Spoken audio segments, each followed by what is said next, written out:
Ayan, good morning. Nagpapaksiw po tayo dito ng tilapia habang nangyayari yan. Dito naman po sa kabila ay nagtitrito tayo ng ribs. Ang minarinate po natin ang ating ribs sa garlic powder, onion powder, paprika, konting suka, konting asin. Hindi ako naglagay ng pampalasa. Ayan, pananghalian. Ayan, meron naman din po tayong patola at bulaklak ng kalabasa na akin lang ididiningding. At meron din tayo ditong sitaw na adobohin. Ayan po. Ayan, tikman na natin ang ating paksiw. Mukhang malapit na siyang matuyuan.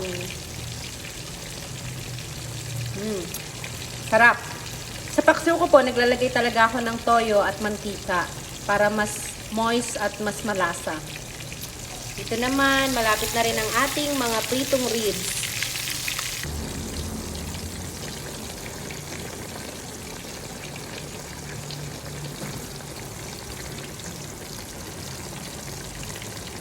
Ayan, ngayon naman na po ay mag-adobo tayo ng sitaw. As in, sitaw lang. Wala po siyang, hindi siya ginisa sa liempo, sitaw lang. Ayan, sama-sama na, luya, bawang, sibuyas. Mula-mula na, ilagay na ang ating mga sitaw. Konting toyo at konting pampalasa hanggang maluto. Konting asukal, konting suka hanggang matuyuan.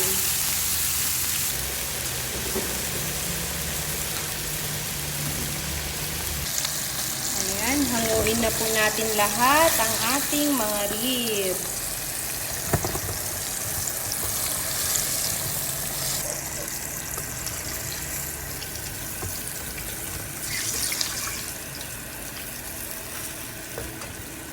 Luto na ang ating fried ribs.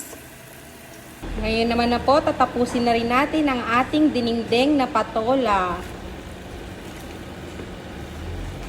Ayan, tapos na ang ating paksiw na tilapia, fried ribs, adobong sitaw at dinengdeng.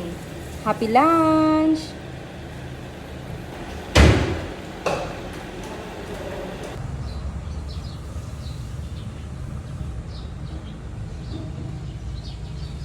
Kain po tayo. Huwag kalimutan laging magpasalamat bago kumain.